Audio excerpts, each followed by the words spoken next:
Hello children and viewers.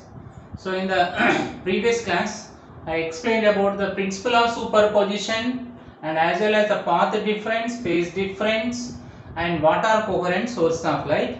So once again I am recalling what is coherent source of light and what is incoherent source of light to understand the interference very well. So coherent source of light, nothing but, so for example consider, so these are the two sources of light, one is S1 and the other one is S2. So now consider these are the two sources of light.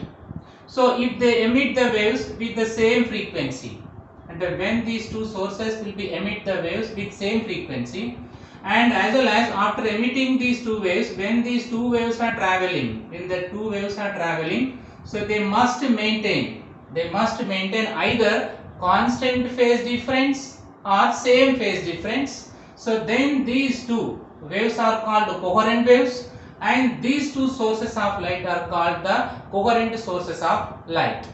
So that's why what is the coherent source of light? The coherent source of light nothing but the waves, the source of light which can emit the waves of same frequency, and when they are traveling in the forward direction, so either they maintain the constant phase difference or the same phase difference, then that source of lights are said to be coherent sources of light. And what is the definition of the coherent source of light? So nothing but, so the sources of light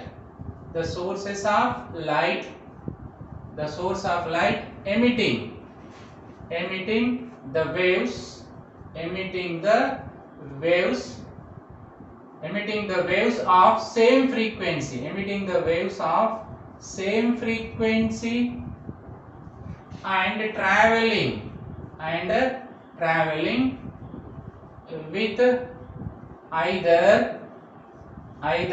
same phase or constant phase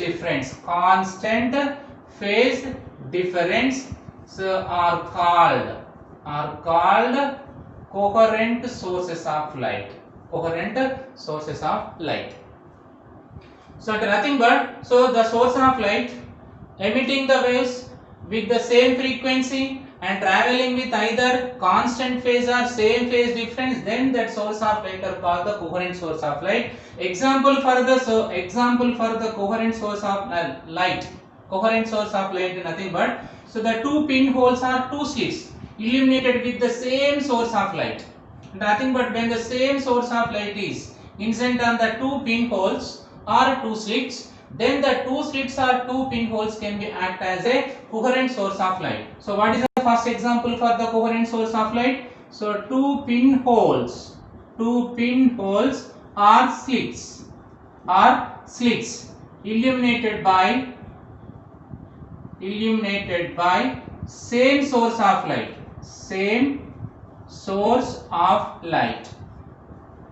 So this is the first example. The second example is the laser source of light.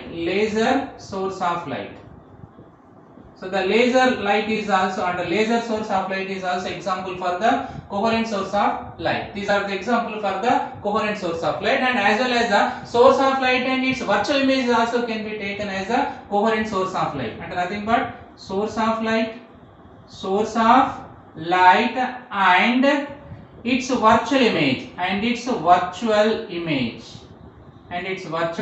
image can be act as a coherent source of light. And now coming to the incoherent, and nothing but, even though they emit the same frequency, if they does not maintain the constant or same phase difference, then that source of light are called the incoherent source of light. And generally ordinary tube light, ordinary bulbs, ordinary candles are called the incoherent source of light. And even though they emit the waves of same frequency, they does not maintain the constant phase difference or either same phase difference. So what are the incoherent source of light? Nothing but the sources of light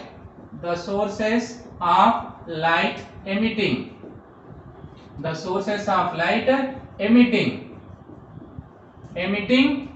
waves of same frequency,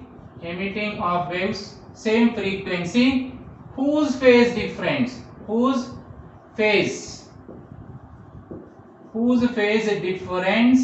can change with time.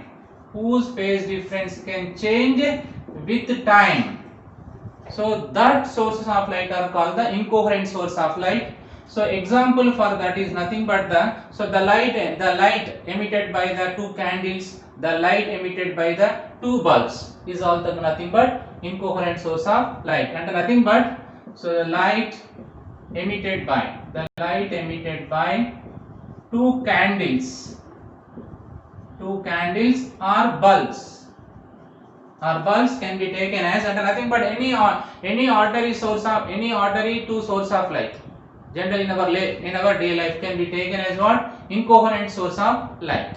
And now coming to the interference. So the interference is nothing but when two coherent waves are superimposed at a point, so the intensity of the light will be redistributed, and nothing but the intensity of the light at some places become maximum and at other places it become minimum. So that type of phenomenon will be called as what? Interference. And when the interference will be occurred, when two coherent waves are superimposed, then only the interference can be occurred. This is very important, you have to remember. So to observe the interference, the two waves which are going to superimpose, that must be the coherent waves, then only the interference pattern can be observed. And simply the interference is nothing but the redistribution of light energy, So the interference is nothing but, let us consider, these are the two coherent sources of light. So these are considered two pinholes or two slits illuminated with the same source of light. So now this is S1 and this is S2. On S1 and S2, let us consider same source of light is incident. So then what happened? Now they can emit the waves. They can emit the waves of same frequency, and when these two waves are traveling in the forward direction, so they will be maintain the constant phase difference, either the same phase difference. So when they will be reaches to a point here, let us consider superimposed. So here when they are superimposed, what happened? So now at this place, what happened? The intensity of the light may become maximum or minimum. So if the intensity of the light become maximum here, and at some other places it become minimum, and now in this place if it is maximum, and now in this place what happened? Now the light become minimum, and nothing but the light intensity of the light will be nothing but what? Redistributed, and nothing but the light energy will be redistributing. Energy is neither created nor destroyed. So only the energy will be shifted, and nothing but if the energy is maximum here, so the maximum means what? Some other will be decreases, and the energy will be increases. Some other place it will be decreases, because the energy is neither created nor destroyed. So this type of phenomenon will be called as what? Interference. And what is the interference? So when two coherent waves, these are the two coherent waves traveling in the same direction, when two coherent waves traveling in same direction are superimposed,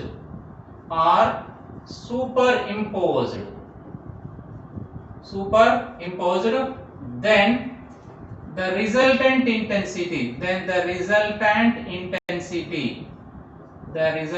intensity of light become maximum at some places, and minimum at some other places.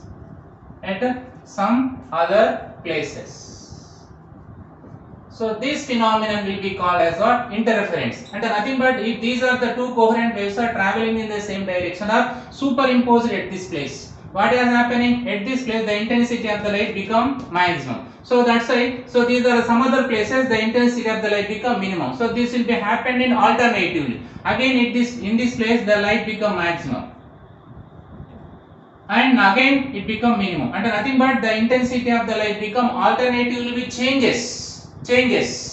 So this type of phenomenon will be called as what? Interference. But what is the condition for the interference? The condition will be when two coherent waves are superimposed, and nothing but, so the sources of light must be the coherent, and as well as, So that source of light must be so very close to each other, very close to each other. The first condition is that the source of light must be the coherent, and as well as that source of light, the sources of the coherent source of light must be close to each other, and they must be narrow. They must be narrow, small, because so that hole, the size of the hole or the size of the slit must be nearly equal to the wavelength of the light. Nearly equal to the wavelength of the light. So then only we can observe the interference. So now I am going to derive the expression for the intensity. Intensity, and nothing but when the intensity will be become maximum, here the bright is formed. Intensity is minimum, dark is formed. And nothing but we are going to discuss about when the constructive interference will be take, when the destructive interference will be takes place, that will be depend upon the intensity of the light. So that's why I am going to derive the expression for the intensity of the light at a point due to the superposition of the two coherent waves, and what is constructive interference and what is destructive interference. So when the intensity of light become maximum, when the intensity of the light become minimum, and a condition for maximum intensity, condition for minimum intensity, I am going to derive the expression for intensity of light when two coherent waves are superimposed. So now consider, so these are the two coherent sources of light. So now consider this is the S1 and this is S2, and consider these are the two pinholes which are illuminated with the same source of light. Now these two slits or these two pinholes behave like a coherent source of light. So that's why when they emit the waves, so that waves have the same frequency, same angular frequency, and nothing but omega 1 is considered the angular frequency of the first wave, and omega 2 will be considered the angular frequency of the second wave, and as well as the n1 equal to n2. Angular frequency and frequency will be the same for the two waves. And as well as, so when they are traveling in the forward direction, now consider this is the first wave that is coming from the first coherent wave, so that is coming from the first slit, and has the amplitude will be considered A1. And now this is the second wave, second coherent wave that is coming from the second source of light. So that wave amplitude will be considered A2, and the amplitude of the first wave is A1, the amplitude of the second wave is A2. So due to that, the intensity, because the intensity is always directly proportional to square of the amplitude, remember, the intensity is directly proportional to square of the amplitude. Due to that, the intensity formula become I equal to K A square. So that's why the intensity of the first wave will be considered I1 equal to K A1 square, and the intensity of the second wave will be considered I2 equal to K A2 square. Okay, these are the two coherent waves traveling in the forward direction, and when they reaches their point simultaneously, and nothing but, so when these two waves are emitted at the same time, let us consider these are the two waves emitted from the two coherent source of light, will be reach this particle at the same time, and here omega will be same and the time will be the same. So due to that, so the phase difference only depend upon the path difference, and nothing but, so to reach this particle, let us consider, so the distance traveled by the first wave will be considered x1, and the distance traveled by the second wave will be considered x2. So due to that, the phase of the first wave at particle P become pi1 equal to kx1, and the phase of the second wave reaches to this particle P, so that phase will be considered pi2 equal to kx2. And nothing but when these two waves will be reaches to this particle, they have some phase difference. The phase difference is nothing but pi is equal to consider pi2 minus pi1. So pi2 is nothing but kx2 minus pi1 is nothing but kx1. That's why when we take the k common, so x2 minus x1 will be considered x. So that's why what is the phase difference? Kx. So this always constant. How many waves are, and nothing but how many number of waves are coming from this S1 and S2 again reaches this particle P, always they maintain this phase difference or the path difference. The path difference cannot be changes here, the phase difference is also cannot be changes. Any number of waves are produced from this S1 and S2 and reaches this particle P, again they maintain this constant phase difference. That's why these two sources are called the coherent sources of light, and these two waves are called the coherent waves. Okay, when these two waves will be reached at this particle, now consider the displacement produced by the first wave will be considered y1 and the displacement produced by the second wave will be considered y2 alone when they reaches that particle alone. But what is happening when these two waves are reaching this particle simultaneously, so then the resultant amplitude or the resultant displacement can be calculated with the help of the principle of superposition. Now consider the displacement produced by this first wave will be considered, so y1 equal to a1 sin omega t plus kx1. But here kx1 is nothing but what? The kx1 is nothing but pi 1. That's why a1 sin omega t pi 1. And the displacement produced by the second wave is y2. So the y2 is, what is the amplitude of the second wave? a2. So a2 sin omega 2 kx2. But kx2 is nothing but pi 2. So that's why a2 sin omega t plus pi 2. So these are the displacement produced by the two waves alone.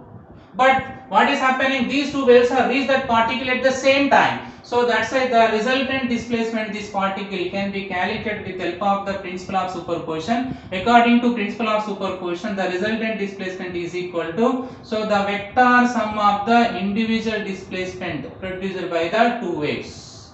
The vector sum of the displacement of each wave, the vector sum of the displacement produced by the each wave alone.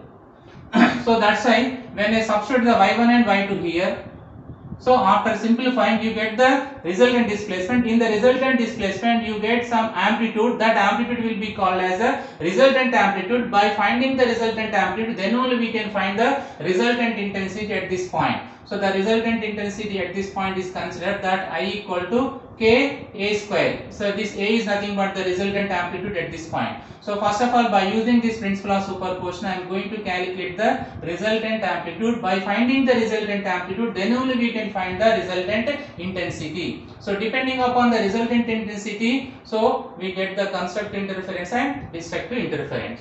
So now y is equal to y1. What is y1? y1 is nothing but a1 sin omega t plus pi 1.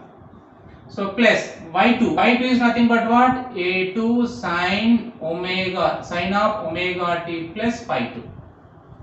Now here they are in the form of sin c plus d, and nothing but sin of c plus d, sin of c plus d. So in the mathematics, trigonometry, there is a formula, sin of c plus d is nothing but what? So sin c cos d plus cos c sin d. So this is a formula. With the help of this formula, I am going to expand this equation. So but here c means omega t, d means in this one pi 1, and in this one d is nothing but pi 2. So that's why when I expand it, so what you get? So you get that y is equal to, so a1 sin of c plus d, nothing but sin c, sin omega t, d means pi 1. So remember, so a of sin c means omega t, so cos d, and cos d means what? Pi 1. Okay, plus cos c means nothing but cos omega t into sin d is nothing but sin pi 1. Now this is the application of sin of c plus d for this sin omega t plus pi 1. And next plus, so I am writing downward, plus a2 of, so now applying the sin of c plus d formula for this term. So then what you get? a2 take common, a2 of sin c plus d, c is nothing but here omega t, d is nothing but pi 2. So that's why sin c sin omega t. So cos d, and cos d is nothing but here pi 2 plus cos c, and cos c is nothing but omega t into sin d, and sin pi 2.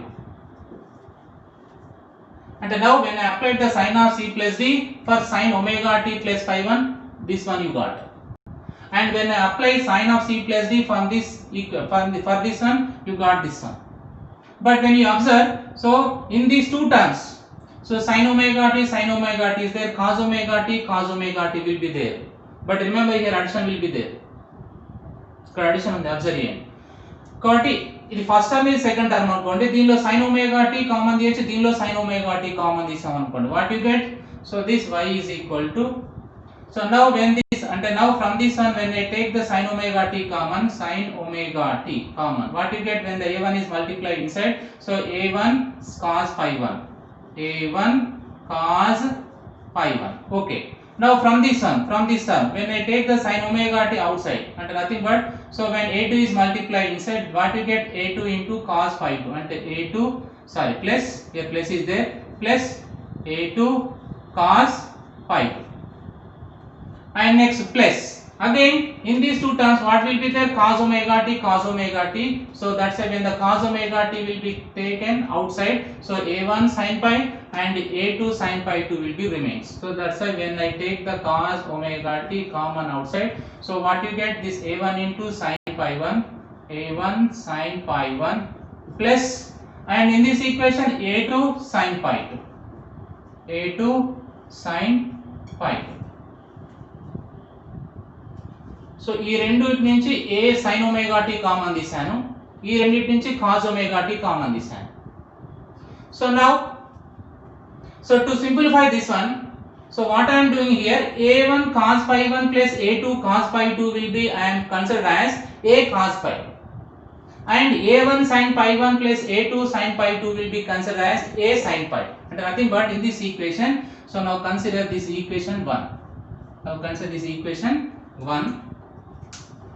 So now in this equation 1, what I am doing, ఇక్కడ ఏం చేస్తున్నానంటే a1 cos phi 1 plus a2 cos phi 2 ను a cos phi అనుకుంటున్నాను, అంటే nothing but, so this a1 cos phi 1 plus a2 cos phi 2 can be taken as a cos phi for simplification. And next this a1 sin pi 1 plus a2 sin pi 2 consider as a sin pi. Now consider the equation, sorry, this is equation 1, this is equation 1, now this is equation 2, and this is equation 3. So in the place of a1 cos phi plus a2 cos phi 2, you have to substitute a cos phi in this equation, and in the place of a1 sin pi 1, a2 sin pi 2 equal to a sin pi, and in equation 1 when I substitute equation 2 and 3, and when this equation 2 and 3 are substituted in this equation, so what you get? So y equal to, so what is there here? Sin omega t. So in the place of a1 cos phi 1 plus a2 cos phi 2, what I have to substitute? A cos phi. So next plus, what is there? Cos omega t.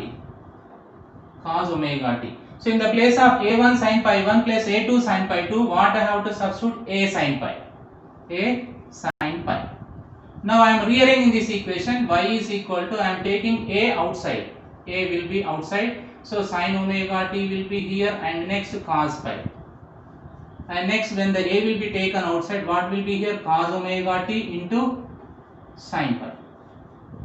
Now observe, sin c cos d plus cos c sin d, sin c cos d plus cos c sin d, and reverse of it. So here we used sin c plus d equal to sin c sin d plus cos c cos d, but finally, so this c will be considered as omega t, d will be considered as pi, so that's why sin c cos d, cos c sin d, so become what? Sin c plus d, and by using this equation again, so what you get? Y is equal to a sin c cos d, cos c sin d, sin c cos d, cos c sin d, become what? Sin c plus d, and nothing but sin c means what? Omega t, plus d means what? Pi. So now this can be represent the resultant displacement of this particle at this point when two waves are superimposed with how much phase difference? The phase difference is pi here. What is the phase difference? Pi equal to kx. Here k is nothing but what? Propagation constant. K is equal to 2 pi by lambda. So that's why this pi become what here? Pi is equal to, so 2 pi by lambda into x. Remember. And nothing but when these two waves are superimposed with how much phase difference? Pi, or the path difference x, so then the resultant displacement is y equal to a of sin of omega t plus pi, omega t plus pi. Phi is nothing but phase difference. So that's why to find the resultant intensity, you have to calculate the amplitude. This a will be called as the resultant amplitude. To find the resultant amplitude, I am going to take the equation 2 and 3. So what I am doing here to find the resultant amplitude. So now that equation 2 and 3 will be squared on both sides, square on both sides, and after that I add the equation 2 and 3. అంటే ఏం చేస్తున్నా అంటే to find the resultant amplitude equation 2 ను both side square చేయాలి, equation 3 ను both side square చేసి రెండింటిని add చేస్తే you get the resultant amplitude. And observe 2. So squaring and adding of equation 2 and 3, equation 2 and 3 to get the resultant amplitude. So now you have to square the equation 2 on both sides and square the equation 3 on both sides, then after you have to add. So first of all I am squaring the equation 2 on both sides, and nothing but squaring on both sides. What you get? So this is a and this is b, and nothing but whole square, square, squaring on both sides, and it will be in the form of a plus b whole square. Now what you get? A square plus b square plus 2ab. And as well as, so you have to square the equation 3 on both sides, and then after you have to add, and nothing but what I am doing, I am squaring and adding. First of all I am squaring on both sides. When I am squaring on both sides, what you get? This is a and this is b. A plus b whole square is nothing but a square plus b square plus 2ab. According to that, a square means nothing but a1 square cos square pi. So when I am squaring equation 2 on both sides, what you get? So you get the a1 square cos square pi, and this is a square plus b square. B square is nothing but what? a2 square cos square pi 2 plus 2ab. 2a means this a1 cos pi 1, b means a2 cos pi 2. That's why 2a1 a2, so cos pi 1 cos pi 2 equal to, on right hand side, so when I squared, what you get? A square cos square pi. So a square cos square pi. So this is the squaring of the equation 2 on both sides. This you get.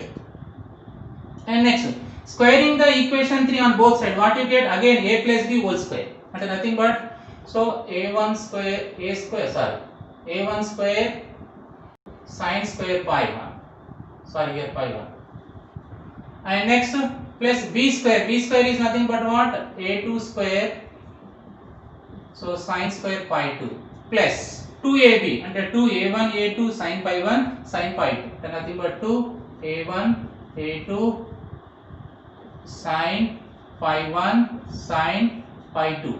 So this you got. ఇది వస్తుంది అన్నమాట. Next on RHS side, so a sin pi will be squared. So what you get? You get the a square sin square pi. So a square sin square pi. Now after squaring, what you have to do? You have to add. When you add, what you get? So here a1 square cos square pi 1, a1 square sin square pi 1. So that's why when you take the a1 square common, so when you take the a1 square common, what you get? So cos square pi 1 plus sin square pi 1 and plus. So again, if you add these two, if you take the a2 square common, what you get? So cos square pi 2 plus sin square pi 2. Again, if you add these two, what you get? So if you a1 a2 common, so what you get? So you get the cos pi 1 cos pi 2 plus what you get? Sin pi 1 sin pi 2, and after that equal to, if I take the a square common, what you get? So cos square pi plus sin square pi. So this you have to got, and ఇది వస్తారన్నమాట మీకు. You got this one. But in this equation they are in the form of what? Sin square theta cos square theta, sin square theta cos square theta. What is the sin square theta plus cos square theta? So they are in the form of what? Sin square theta plus cos square theta. So that is equal to how much? 1. So that's why when I apply this trigonometry function, a trigonometry equation, a trigonometry formula in this above equation, what you get? Cos square pi 1 plus sin square pi 1 is 1. So that's why what you get? A1 square plus again cos square pi 2 plus sin square pi 2 is nothing but 1. So what you get? a2 square plus 2a1 a2, what remains? Cos pi 1 cos pi 2 plus sin pi 1 sin pi 2. So equal to, again cos square pi plus sin square pi is nothing but 1. So what you get? A square. So but here cos C cos D plus sin C sin D. And now it is in the form of cos C cos D plus sin C sin D. So the formula is cos pi 2 minus pi 1 or pi 1 minus pi 2. If you take the pi 1 first, pi 1 minus pi 2. If you take the pi 2 minus pi 1. But initially we are taken the pi 2 minus pi 1. That's why I am taking the pi 2 minus pi 1. So that's why in the place of cos pi 1 cos pi 2 plus sin pi 1 plus sin pi 1 sin pi 2. So you have to write the cos pi 2 minus pi 1. So that's why when I substitute this formula in this equation, and by using this formula, so now I am rearranging this equation. So what you get? A square, and the square of the resultant amplitude, first I am writing here, equal to, so a1 square plus a2 square plus 2a1 a2. So this cos pi 1 cos pi 2 and cos C cos D plus sin pi 1 sin pi 2 sin C sin D, and pi C is nothing but pi 1, D is nothing but pi 2, or C is nothing but pi 2 and D is nothing but pi 1. So then what you get? You get the cos, so pi 2 minus pi 1. So but cos pi 2 minus pi 1 taken as what? Initially what we taken, that you have to taken pi. You have to taken the pi and nothing but, so what I am taking here? So you are taking pi 2 minus pi 1 as pi, that is equal to what? Kx, that is equal to 2 pi by lambda into x. So this you have to remember. And in the place of pi 2 minus pi 1, what I am substituting? Pi. So that's why a square equal to a1 square plus a2 square plus 2a1 a2 cos pi. So now this is the formula for square of the resultant amplitude. Square of the resultant amplitude. So from this one, so the square of the amplitude is directly proportional to, or the intensity is directly proportional to, square of the amplitude. So that's why in the place of a square I can substitute the intensity. So the square of the amplitude, the resultant amplitude is nothing but I is equal to a1 square means I1 plus a2 square means I2 plus 2a1 is nothing but root I1, a2 is nothing but root I2 into cos pi. And this is the formula for resultant intensity, and this is the formula for square of the amplitude. So when I apply the square root on both sides, what you get? So this a is equal to square root of a1 square plus a2 square plus 2a1 a2 cos pi. So now this is the formula for resultant amplitude, this is the formula for resultant intensity. So but the resultant amplitude and the resultant intensity depend upon this one, pi is nothing but phase difference, and with what phase difference they are superimposed. Depending upon that, the intensity or the amplitude become maximum or minimum will be decided. So that's why next I am going to explain the constructive interference, destructive interference. I am going to explain what is constructive interference and what is the condition for maximum intensity, what is destructive interference and what is the condition for minimum intensity. So but for that purpose you have to remember, so the formula for maximum, the formula for resultant amplitude and resultant intensity. So what is the resultant amplitude formula? That is nothing but resultant amplitude is equal to square root of, so a1 square plus a2 square plus 2a1 a2 cos pi. And what is the formula for intensity? The intensity will be the nothing but root I is equal to, so square root of I1 plus I2 plus 2 into root I1 I2 cos pi. This is a formula for which one? So the resultant intensity, and this is a formula for what? This is a formula for resultant amplitude. So now that constructive interference or the maximum intensity, destructive interference or condition for minimum intensity depend upon this cos pi value, cos pi. So if the cos pi equal to 1, and nothing but if the cos pi, generally what is the cos function minimum value and maximum value? The maximum value is plus 1 and minimum value is minus 1. So that's why if the cos pi equal to 1, then only the resultant amplitude become maximum and intensity become maximum. Then that interference is called the constructive interference. So if when the cos pi equal to minus 1, this is the minimum value of cos function. That's why then the intensity become minimum and the amplitude become minimum, then that interference is called the destructive interference. But when the cos pi equal to 1, and here pi means what? Phase difference. Here pi is nothing but what? Phase difference. So if the phase difference pi is equal to 0 or 2 pi radians or 4 pi radians or 6 pi radians and so on. And nothing but if you write the general term for these values, so that is nothing but 2n pi, and where n equal to 0, 1, 2, 3 dash dash so on.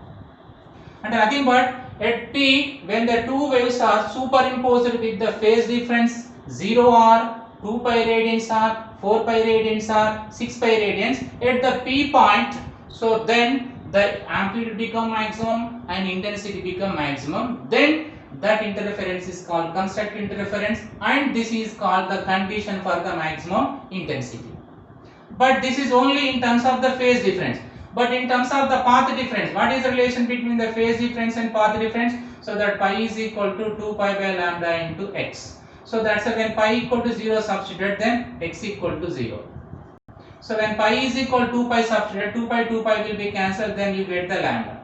So pi is equal to 4 pi substituted, then lambda you get 2, and nothing but 2 lambda and 3 lambda and so on.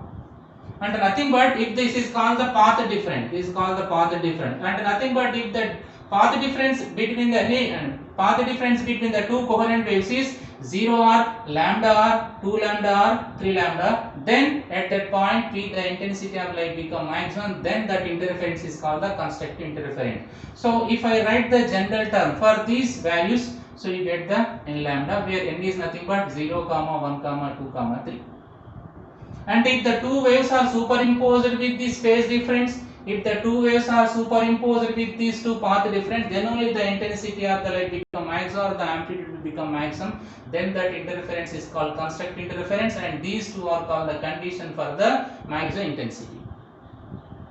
So that's why when the cos pi equal to 1 substituted in these two equation, what you get? So this a equal to square root of a1 square plus a2 square plus 2a1 a2 cos pi is nothing but 1 into 2a1 a2 is nothing but 2a1 a2. Now it is in the form of a square plus b square plus 2ab, so that's why then it become a plus b whole square. That's why a is equal to square root of, so a plus b whole square and a1 plus a2 whole square. So this square and root will be cancelled, then what is the amplitude? A1 plus a2. And nothing but if the two waves are superimposed with the phase difference 0 radians, 2 pi radians, 4 pi radians, 6 pi radians, otherwise if the path difference 0, lambda, 2 lambda, 3 lambda, then at point P, so the resultant amplitude is equal to sum of the individual amplitude of the two waves. అంటే ఆ రెండు waves యొక్క amplitude ను add చేస్తే వచ్చేది resultant amplitude అయితే, then that interference is called constructive interference. And as well as when the cos pi is substituted, when the cos pi equal to 1 substitute in this equation, so what you get? So you get that, so the square root of resultant intensity is equal to square root of, so I1 plus I2 plus 2 into root I1 root I2 into cos pi nothing but 1. And 1 into 2 root I1 root I2 is nothing but 2 into root I1 root I2. So again by using this a plus b whole square, when I simplify, so what you get? You get that root I, and nothing but the square root of resultant intensity become, so root I and nothing but root I1 plus root I2. So now this is the resultant intensity at point P when the two waves are superimposed with this phase difference and this path difference. So this is about the constructive interference and condition for maximum intensity. What is the condition for maximum intensity? When the two waves are superimposed with this phase difference and with this path difference, then only the intensity become maximum, then that interference is called constructive interference. And now coming to the destructive interference.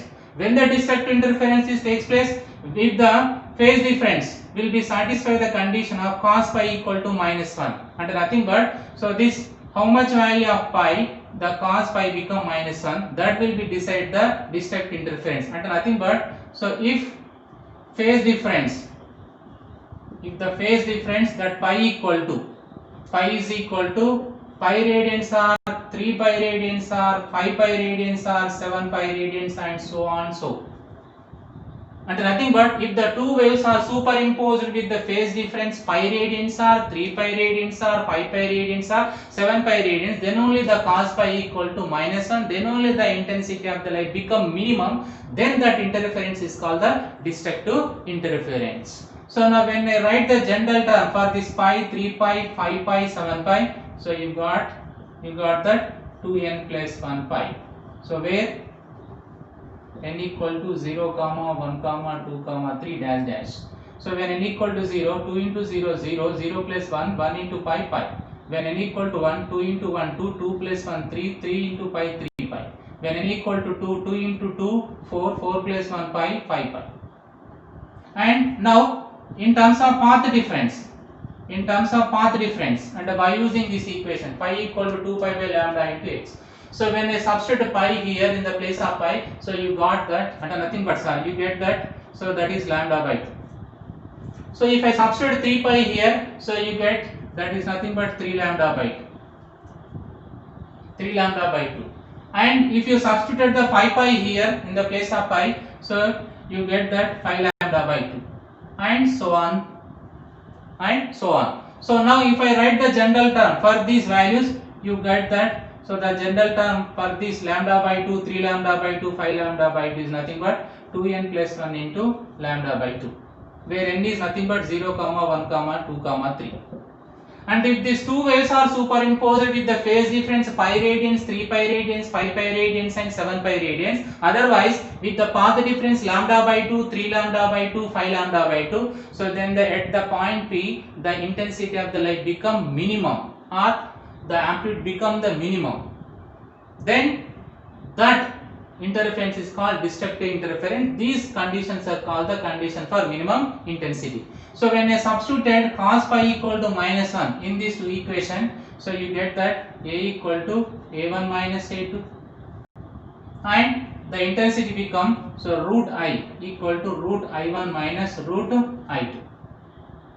So now under nothing but, so if the two waves are superimposed at a point, so if the resultant intensity will be equal to the difference of their individual amplitude, then that intensity become minimum.